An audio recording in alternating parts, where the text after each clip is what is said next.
High above the Earth, lazily rotating through the silent voids of space, is the Arthur C. Clarke Astronomical Observatory, Starlab.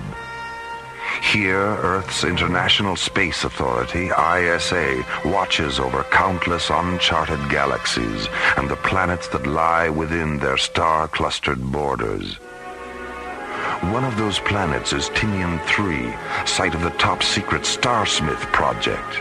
Beyond the atmosphere of Tinian-3, a sudden, unexplainable incident whose momentum will soon carry Starlab Research Director Maura Cassidy, Captains John Graydon and Buddy Griff, and the Starsmith project itself into the unknown territory of alien worlds.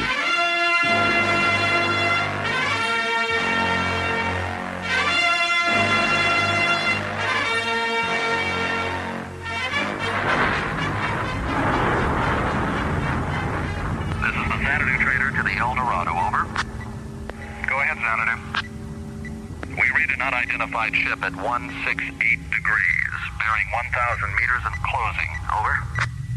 Roger, Xanadu. I'm picking it up too. Switch to visual. Let's have a look at her. Over. Roger, we've got it on the visual. Oh my God, it's enormous. El Dorado, do you recognize the markings? Over. Negative, Xanadu. Wait a minute, Bill. I'm picking up a tractor beam generator impulse from the UFO. They've locked onto us, Xanadu. They're overriding our shielding circuits. Bill, I see another tractor beam nozzle. Get out of here. Dive. Xanadu, we're inside the UFO. They're closing the hatch on us.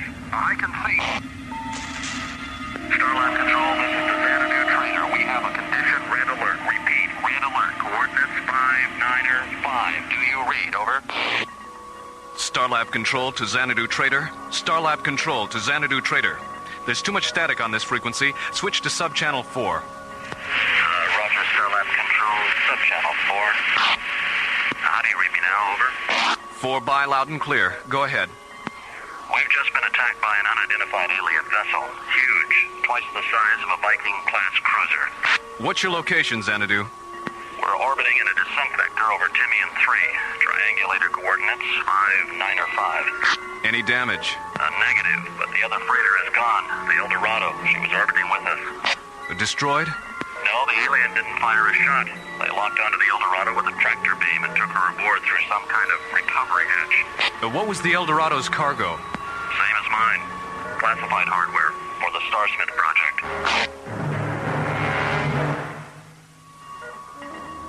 That's right, Commissioner. The alien was after both of them.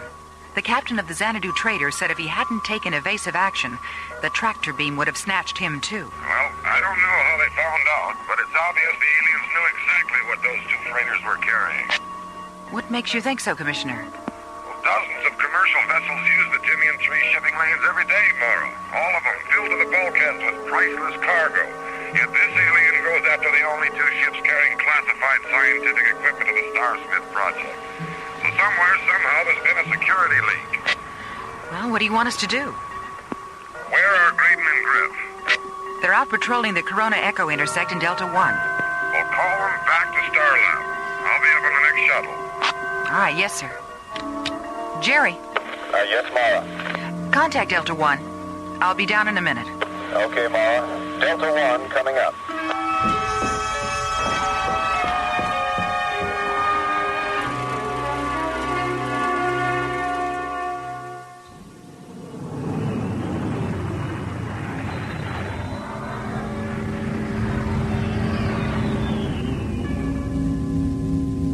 Hey, Skipper.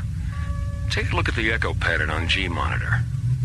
The diameter of the Corona Major star cloud is nearly 3 parsecs bigger than it was a year ago. Huh. Well, that's what evolution is all about, buddy. Constant change. Limitless expansion. I wonder what Copernicus and Galileo would have done if they knew just exactly how... Starlab Control to Delta 1. Starlab Control to Delta 1. Delta 1 to Starlab Control. Go ahead, Jerry. Buddy? John, return to Starlab immediately. ISA orders. Wow, Skipper, talk about evolution. It sounds like Jerry's turned into the sweetheart of Sigma 5. I heard that. Very funny, buddy. But the joke will be on you if you're not here when Commissioner White arrives. Oh, the Commissioner White? Star of stage, screen, and telescan monitor? John, what's wrong with Buddy? Too much nitrous oxide in his oxygen? Too much stargazing, Mora. It finally got to him. A likely story. What's the problem, Mora? Why is the Commissioner coming up? ISA thinks there's been a security leak at the Starsmith project on Timian 3. That's all I know. The Starsmith project. All right, Mora. We're on our way. Delta 1 out. A huge alien spacecraft hijacks a freighter in the shipping lanes over Timian 3. A second freighter barely escapes. The cargo of both vessels? Classified scientific equipment for the Starsmith project. A secret ISA installation on Timian 3. A lonely, Earth-like planetoid orbiting at the threshold of alien worlds.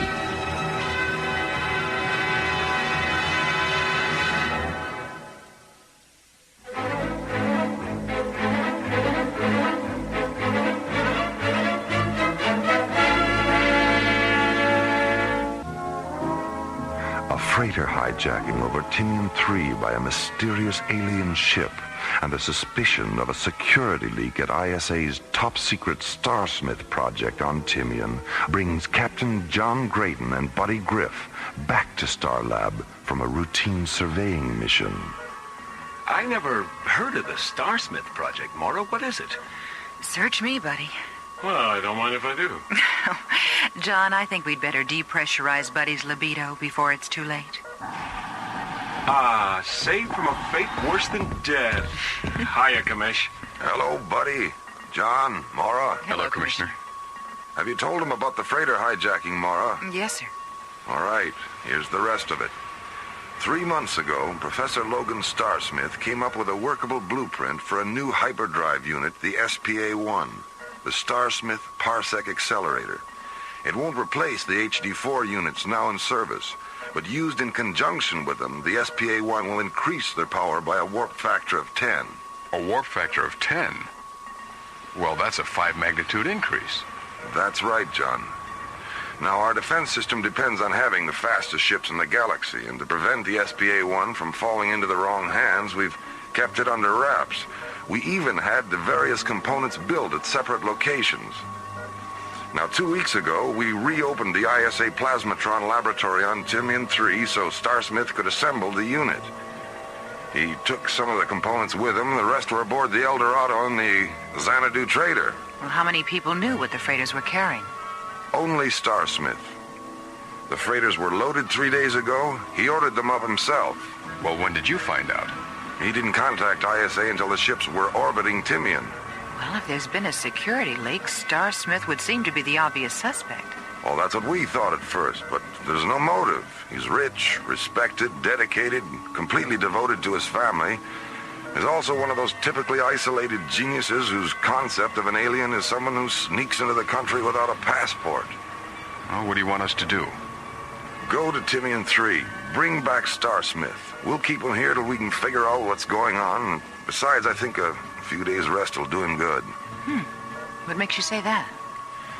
Well, something I learned this morning from his assistant, Frank Baxter. He and Starsmith were taking a walk last night when Starsmith stopped, stared up into the sky for a long time, and then he said, "All my children are dying." And then he started to cry.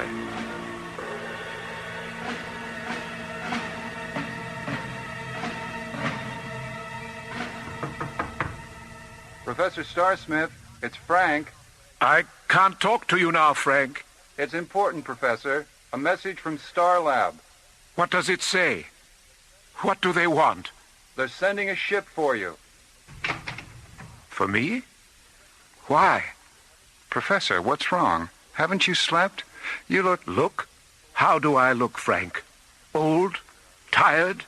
Professor, I was... You what, Frank? Care about how I look? Why? When did the young ever care about the old?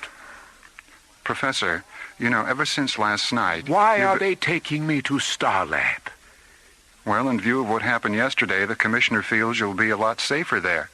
Well, what about you? I'll be all right. ISA is sending a fighter squadron to patrol Timian in case the alien does come back, but they don't want to take any chances where you're concerned. Besides, someone has to stay here and keep an eye on things. All right. I'll go. I'm going to miss you, Frank.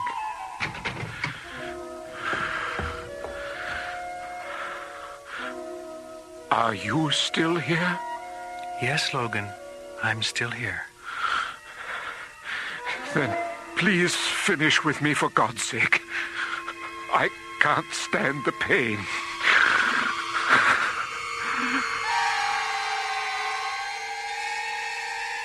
An alien voice in the dark, a sudden swirl of shimmering golden rainbows, then silence as Professor Logan Starsmith is drawn into the sunless void between being and nothingness. Meanwhile, aboard Delta One, John Grayton and Buddy Griff are crossing another void, the space between Starlab and Timian 3. A distance normally measured in days, about to be compressed into one measured in minutes. Okay, buddy, let's start the switch over to hyperdrive. Pulse converters? Pulse converters. Check. Shift register circuits A through E. A through E. Check. Sequencer links to substatus green. Substatus green. Check. Primary and secondary parsec refractors. Parsec refractors are in phase. All right. Synchronize timers for a -15 interface, and hold on to your hat. Timers are set and counting. Hat is firmly gripped. Check. Oh, if only Werner von Braun could see us now. Who knows, buddy? Someday if we stay in hyperdrive long enough, maybe he will. We're through. There's Timian. You all right, Skipper? Yeah, fine. How about you? Okay. Except that now I'm 3 days late for my date with that cute little Mycroft technician. 3 days late? Yeah. We were supposed to go out the day after tomorrow. Right. Roger, Delta One. Stay aboard. We'll rotate the pad. Professor Starsmith will be right there. Roger, Timian Control. Tell them to use the starboard ramp. We've already got the hatch open. Roger, Delta One. Personnel ramp 5. Professor? All right, Lieutenant. Thank you. You're sure you're all right, Professor? Yes, Frank, I'm sure. I was just going through one of those neurotic episodes we so-called eccentric geniuses are famous for. Well, I'll do my best to hold things together while you're gone. Excuse me, Professor, but you'd better hurry. The magnetic storm we've been tracking is moving in fast. Another 15 minutes and you won't be able to launch. I'll be in touch, Frank. Goodbye, Professor. Take care of yourself.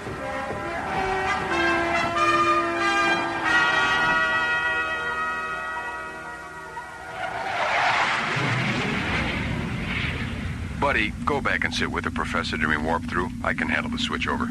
You know, I still can't believe that the guy who came up with the most fantastic parsec accelerator of all time has never been through parsec acceleration himself. Yeah.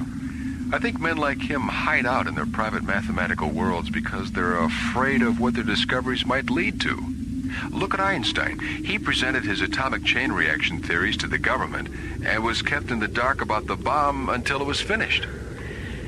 You know, it would be great if the professor had a really nifty daughter.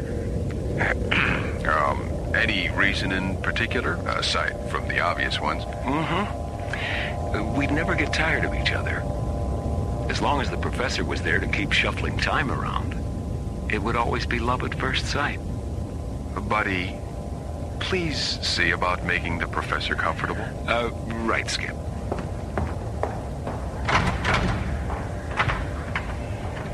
How you doing, Professor? A little nervous, but other than that, I'm fine. Well, you'll experience a little blurred vision at light speed, but that'll clear up as soon as we warp through. Don't worry about a thing. I'll be right here beside you all the way. I appreciate that, Captain. Thank you. All right, gentlemen. Timers are synchronized for a -10 interface. See you on the other side. Here we go. Captain Griff,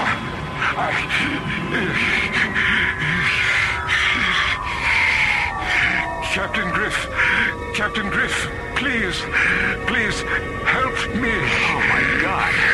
My God, Professor. Skipper, something's happening to the professor. Buddy, what's wrong? Oh, my God, he's shriveling up. He's dehydrating. I can see his cheekbones. Rainbows.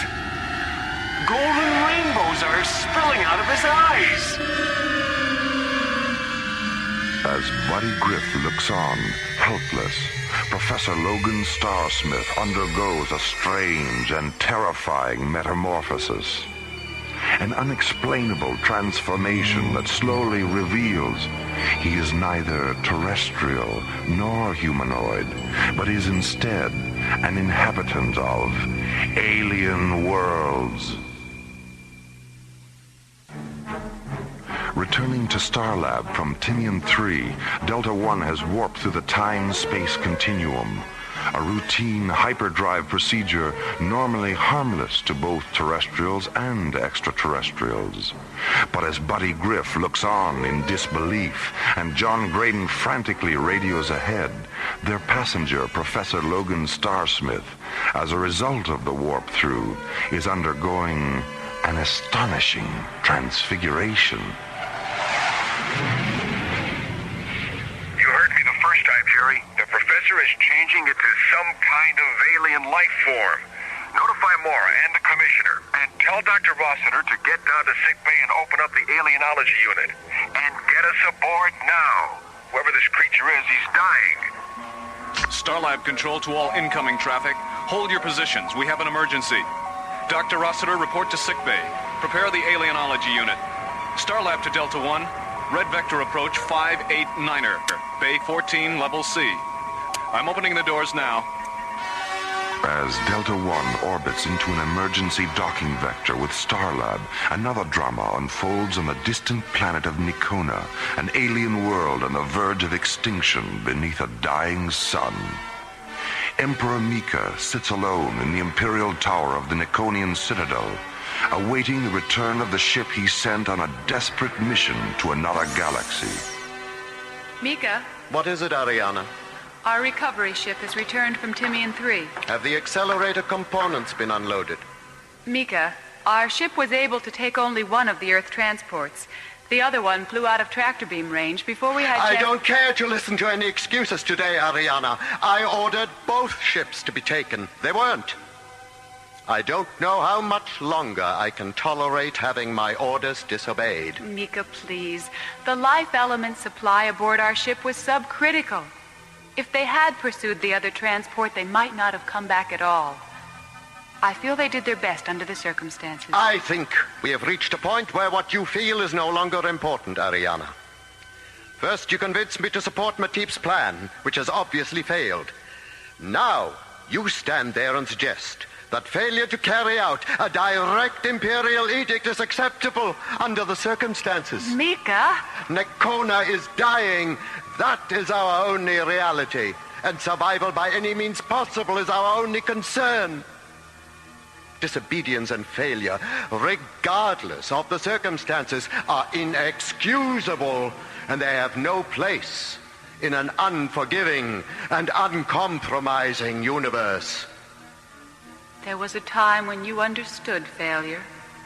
Was there? I doubt it. What's being done with the crew of the capture transport?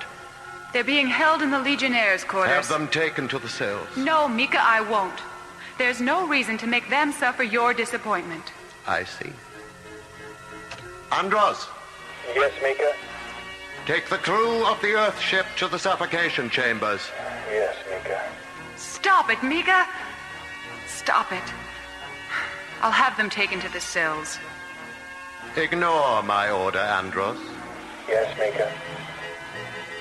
Do you see how useless it is to oppose me, Ariana? I know you think I have become a sadistic tyrant. But I am the Emperor of Nikona, and our situation is desperate. Unlike you, I have no affection for Earthlings, and if I have to execute 10 or 20 or even 1,000 to maintain your obedience to me, I shall do it. I am sorry, Ariana. I never thought it would come to this. It came to this 2 solar years ago, Mika, when you ordered the construction of the first suffocation chamber. Meanwhile, on Starlab, Delta One has docked, and the mysterious being Professor Starsmith has become lies near death in Starlab's alienology unit. Collapse at 1723 UIT. Mark. Right and left lobes are 100%. What are his chances, Diana? We won't know until Mycrop finishes analyzing the pathological data. But if his body fluids keep misting out of him like this, he won't last another hour. Sandy? Yes, Doctor. How are you coming with the anti-dehydration chamber? Just a few more minutes. Captain Griff, you said his eyes were hemorrhaging golden rainbows. How long do they do that? Well, it all happened so fast. 15, 20 seconds, maybe? Were his eyes transparent before the hemorrhage or after? Before. His eyes changed, and then the rainbows just spilled out. What is it, Diana? You have that look on your face. The eye phenomena. I've read about it before. Captain Graydon, did you witness any part of the reversal process? No, I didn't. By the time I got to the passenger deck, Professor Starsmith was gone, and this alien was there, strapped in next to Buddy. Diana, why does he still have one human hand? His bioenergy discharged too fast during the reversal to neutralize all the exterior synthetic tissue. It'll disappear if we can get him stabilized. If? Diana, we've got to.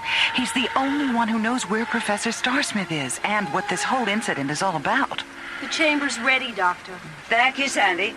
Oh, Sandy, see what you can find in the Alien Medicine Bank on ophthalmic hemorrhage reaction. I'll call you from the display terminal. Let's get him into the chamber. Maura, if you'll just open the main chamber. Children, Siata, Ut, Omitas, Matibsa. I'll miss you, Frank. Linguistics, it's Dr. Cassidy. I want 2 Omnivox technicians and a portable phonetics decoder in the alienology unit immediately. Riata, Forma, Anissa. Thank you, Captain Griff. Buddy, he's talking to you. Why me? You were the last life form he saw before the transformation. I don't know what to say to him. Dr. Rossiter, Sandy, the alien is an inhabitant of the Naconian Empire. Nacona, of course. Sandy, is the pathological data ready? It just came up. I'm on my way down with it. Matibsa. I'll miss you, Captain Griff. Diana, he's not breathing. Do something. Oh, I'm sorry, Mara. He's gone. I'm going to miss you, Frank.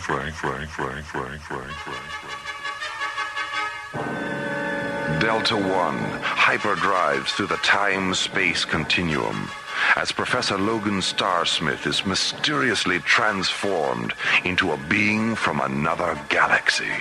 A creature so badly injured by the warp-through ordeal that Dr. Diana Rossiter, Starlab's executive physician, is unable to save him.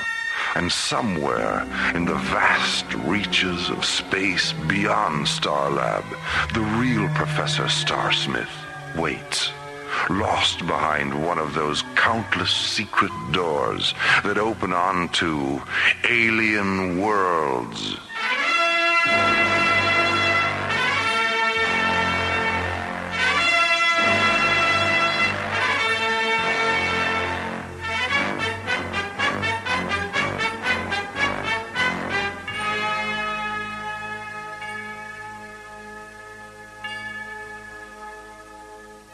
The Starsmith project was based on a story by Ellen Pellicero and written by Ellen Pellicero, Ron Thompson, and Lee Hansen. Associate producer Jeff Allen. Music director Tom Rounds. Engineer Stu Jacobs. Assistant to the producer Laurie Tyler. Technical consultant Peter Sky. Alien Worlds was created, produced, and directed by Lee Hansen. And so, until next time, this is Roger Dressler, inviting you to join us for the conclusion of the Starsmith project on Alien Worlds.